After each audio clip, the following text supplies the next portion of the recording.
and now we'll be covering water heating and water distribution. So we do have several mandatory requirements. So we'll start here. Let's start with equipment certification. So any equipment for water heating or distribution must be listed in the California Energy Commission's appliance database. For equipment efficiencies, we do have minimum efficiencies for different types of equipment, and that list can be found in Table 5-4 in Chapter 5 of the Residential Manual.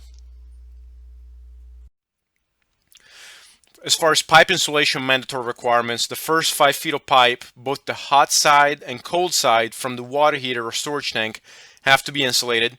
All piping with a nominal diameter of 3/4 of an inch or larger, and any piping from the heating source to a storage tank or between tanks has to be insulated. In addition to that, any piping buried below grade, all hot water pipes from the heating source to the kitchen fixtures have to be insulated, and then all piping associated with a domestic hot water recirculation system, regardless of the pipe diameter. And this excludes branches of the recirc loop that are less than 3/4 of an inch in diameter or that do not serve the kitchen.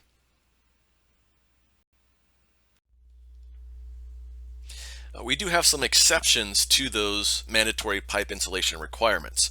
So the first one is any piping that is located within an exterior wall that is installed so that the piping is placed inside the wall insulation. So that insulation needs to be on both the front and back side of that piping. Now the caveat to this is that the piping does not need to be insulated if the requirements for QII are met. So QII is a HERS measure. It's within the performance method. So this exception only applies if the QII credit has been taken for that particular project. Next, the attic pipes are continuously buried in at least 4 inches of blown ceiling insulation. So if it's batt insulation, it does not count. It has to be blown, and it has to be buried in at least 4 inches. This one does not have that QII requirement. Next, we got factory installed piping within space conditioning equipment. So we have any hydronic coils. You're going to have hot water piping that's going to go to that coil. You're going to need to insulate up to that coil, but once the piping goes inside, you do not have to continue. That's up to the factory whether or not they're going to install any insulation. And then finally, piping that penetrates framing members unless it is metal framing. So metal framing is thin enough that the insulation can continue all the way up, and a lot of times they'll have knockouts that are large enough that the insulation will fit through those openings. Where wood framing is thick enough to where you're only going to drill a hole large enough for the pipe to fit through, and so your insulation is going to just be installed up to the wood framing, and then it's going to continue on the other side. So any exposed piping needs to be insulated. Any piping that's within the framing member itself does not need to have that additional insulation installed. Now for single dwelling mandatory requirements, we're going to talk about a couple of them. When we're talking about single dwelling mandatory, we're talking about either single family homes or individual dwellings within a multifamily building that has a single dwelling distribution system. So those are the same scenario as far as the single dwelling mandatory requirements are concerned. So the first requirement is to be high efficiency water heater ready. So very similarly to the solar ready requirement, again, they don't want us to install a high efficiency water heater, but they want us to install certain features so that if a high efficiency water heater can be installed down the line, they can simply just drop it in. So we have to meet these 4 requirements to be high efficiency water heater ready. The first one is a 120 volt electrical receptacle that is within 3 feet of the water heater and accessible to the water heater with no obstructions. Number 2, a category 3 or 4 vent or type B vent with a straight pipe between the outside termination and the space where the water heater is installed. Also, a condensate drain that is no more than 2 inches higher than the base of the installed water heater and allows natural draining without pump assistance. And last but not least, a gas supply line with a capacity to provide at least 200,000 BTUs to the water heater. Again, these are mandatory requirements, meaning that it's a building inspector requirement, not a HERS requirement. We're going to be covering specific HERS requirements later. This is just the Title 24 regulations.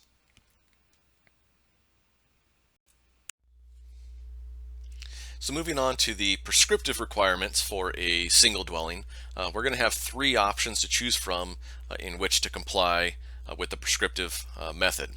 The first one is to have a system with a single natural gas or propane instantaneous water heater. So it's not a storage, it's going to be an instantaneous. That water heater needs to have a gas input rating less than or equal to 200,000 BTUs per hour. It cannot have a supplemental storage tank installed. And if it's using a recirculation distribution system, only demand recirc systems with a manual control pump will be allowed. Now let's move to the single dwelling prescriptive requirements. So there are 5 different options from which the builder can choose from. Option number 1 is going to be a system with a single natural gas or propane instantaneous water heater, or tankless is the more common term for an instantaneous water heater. It needs to have a gas input rating less than or equal to 200,000 BTUs per hour and cannot have a supplemental storage tank installed. Option number 2 will be a system with a single natural gas or propane storage water heater with a rated storage volume of 55 gallons or less, and it must have a gas input rating of 75,000 BTUs per hour or less. All of your installed fenestration products, which again, if we go back to the earlier in this presentation, fenestration is doors and windows with glass.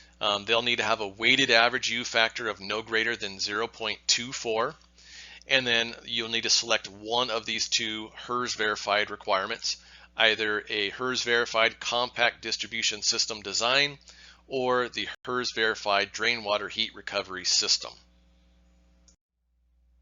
Option 3 will be a system with a single natural gas or propane storage water heater with a rated storage volume of greater than 55 gallons and an input rating of 75,000 BTUs per hour or less. Option 4 will be to install a single heat pump water heater. Now this is different from the natural gas or propane. This uses an actual heat pump to heat the water, so a little bit different than what we're used to seeing. This will have a storage tank, and it needs to be located in the garage or in a conditioned space.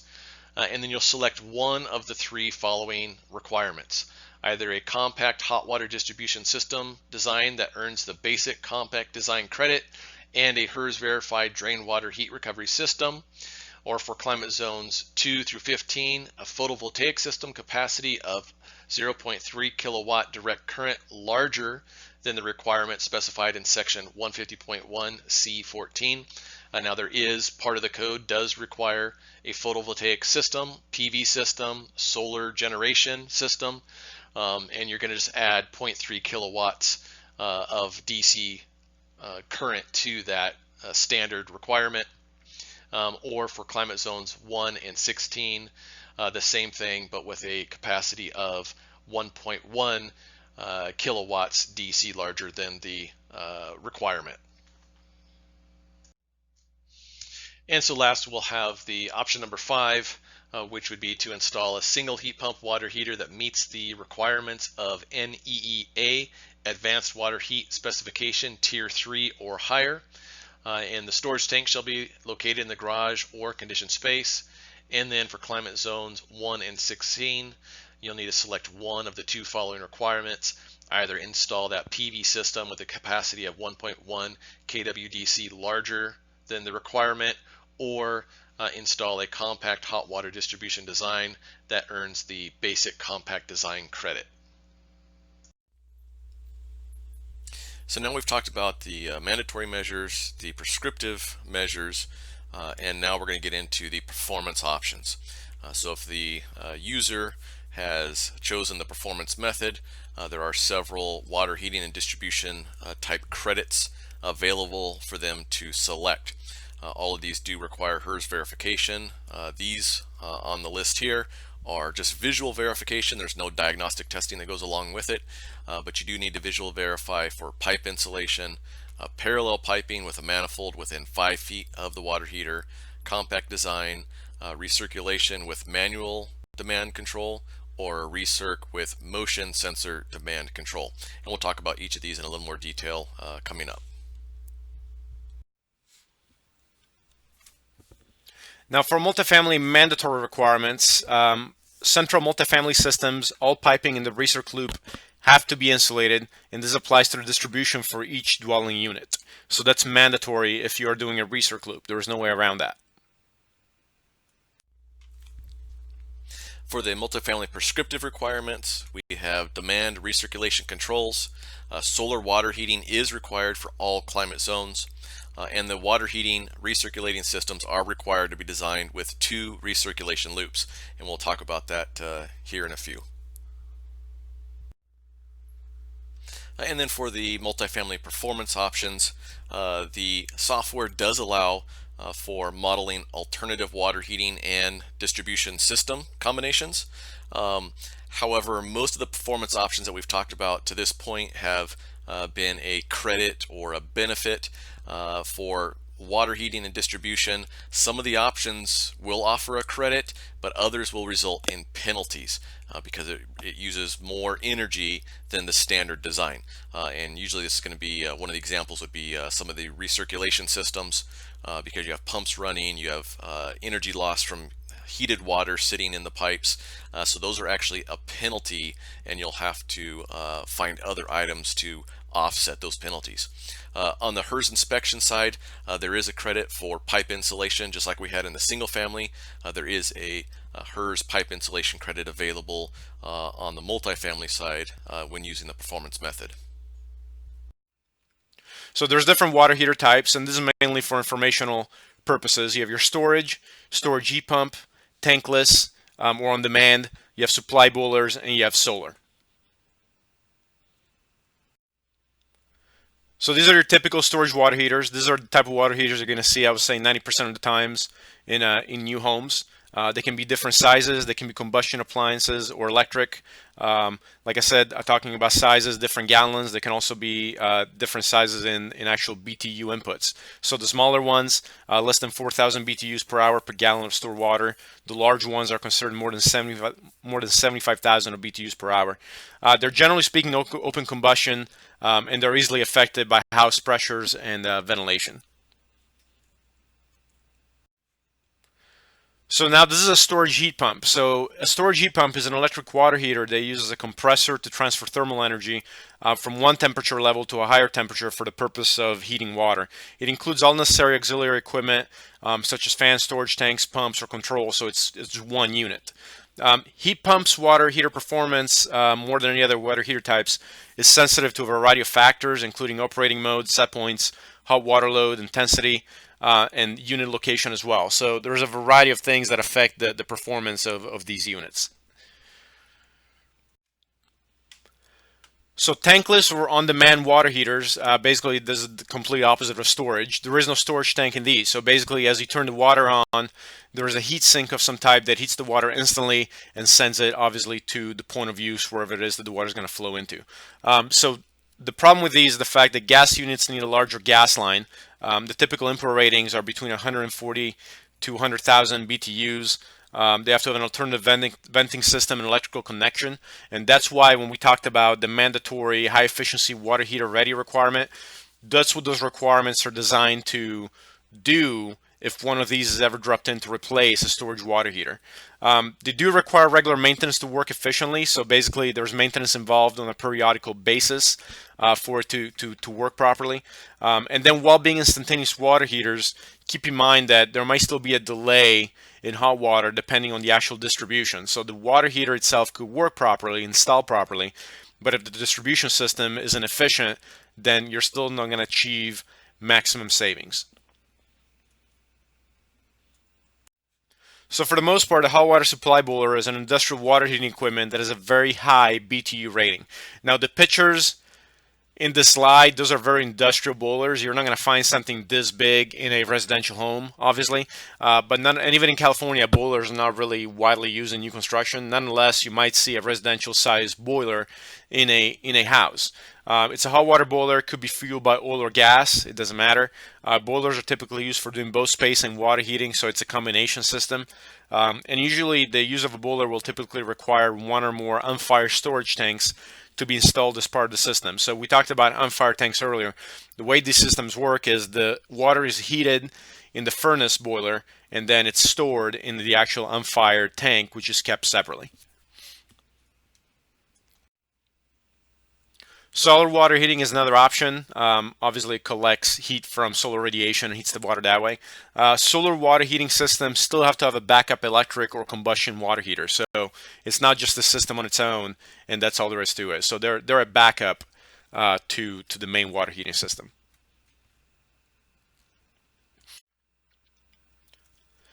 So we talked about water heater types, so now we're going to talk about the distribution types. So there's difference in distributions between single dwelling and multifamily. And keep in mind, when we talked about single dwelling, again, we're referring to single family homes or distribution systems installed like a single family home in multifamily units. So each one of those could be considered a single dwelling distribution system type. So for single dwelling, we have trunk and branch, we have central parallel piping, we have point of use, compact design, and recirculation. And we'll talk about which one of those are and what they entail. The trunk and branch system is the most common type of distribution system seen out there. Basically, it has a main water line that branches off to different sections, and then those sections might branch off to other sections all the way to the point of use. The trunk and branch may include mini manifolds within the layout, but nonetheless, it's like you see in the picture.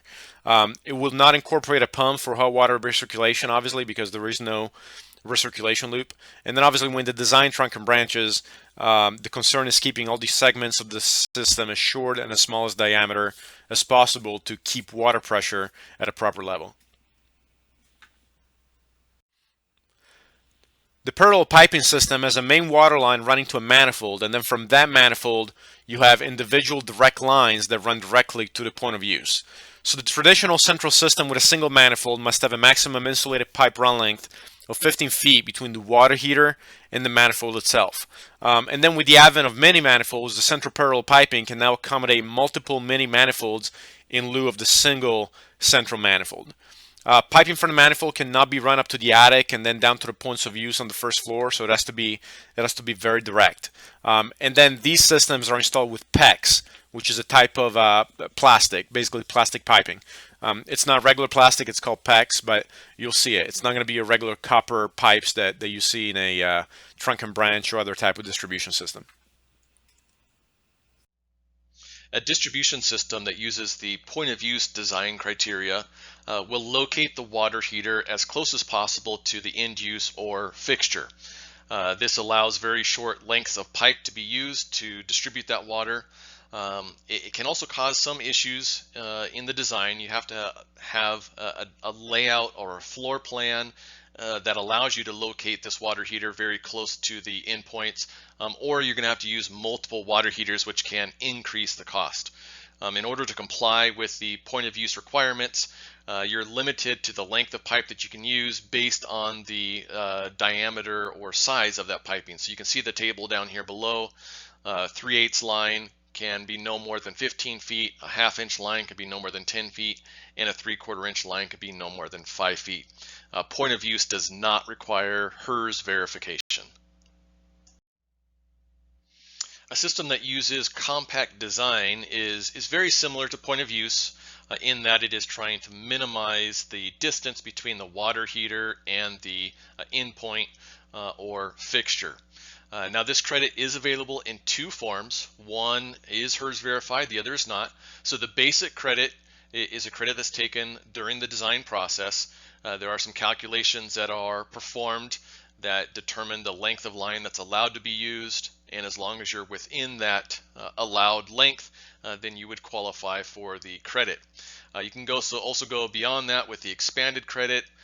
This will need to be HERS verified. The HERS rater will go out and verify that the actual installed lengths match what was calculated within Title 24. And you do get some extra credit for that if that HERS rater is out there verifying that you actually installed it the way it was designed. And then you have the recirculation system. So in a recirc loop, all the hot water pipes have to be insulated, like we previously described, as part of the system itself. There's different type of recirc systems that you have. You have a non-demand or on-demand. The non-demand includes uncontrolled continuous recirculation. They have timer controls, temperature controls, and or time temperature controls combined. The demand uses brief pump operation in response to a hot water demand signal. So it could be a button, a switch, whatever it may be. So that's the main difference between the two.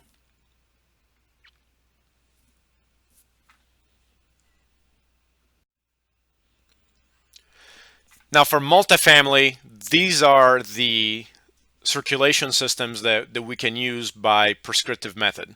Again, with the performance method, we can model single dwelling systems into multiple dwelling, but it has to be done by performance. So for prescriptive multiple dwelling distribution types, we have default recirculation, central demand, we have different type of demand controls, and then we have non-recirculating water heater systems as well.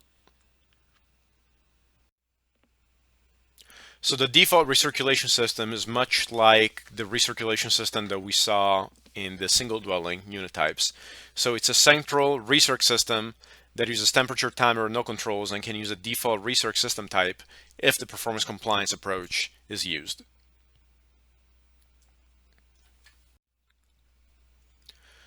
So the central demand recirculation is the standard distribution systems for water heaters serving multiple dwellings.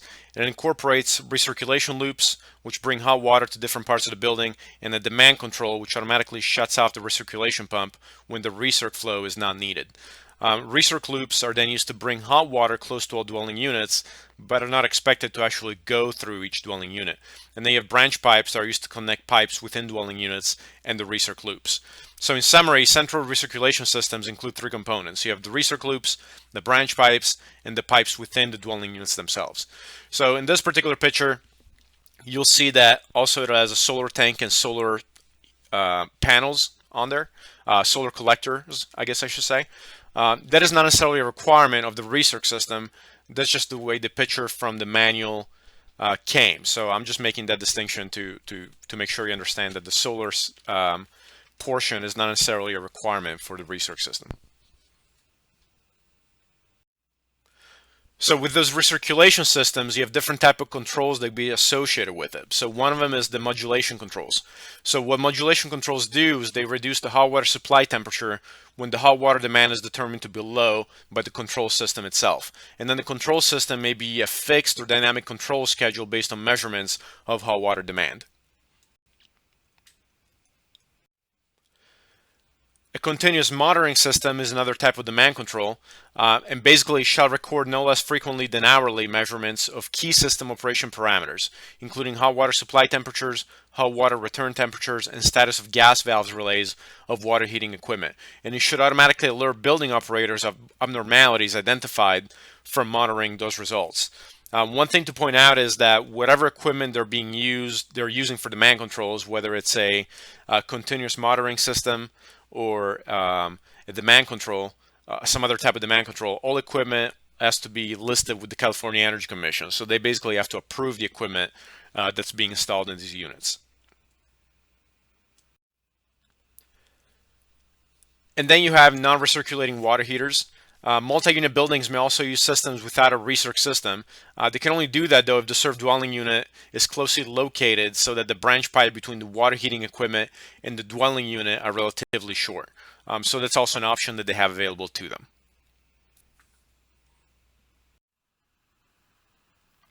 So let us know if you have any questions via the messaging system, or shoot us an email or give us a call. There was definitely a lot of information covered in this PowerPoint, and this is new material to you. I would be surprised if there was no questions. So feel free to reach out to us or save your questions for the field training, so you'll be able to ask the questions to your field trainer.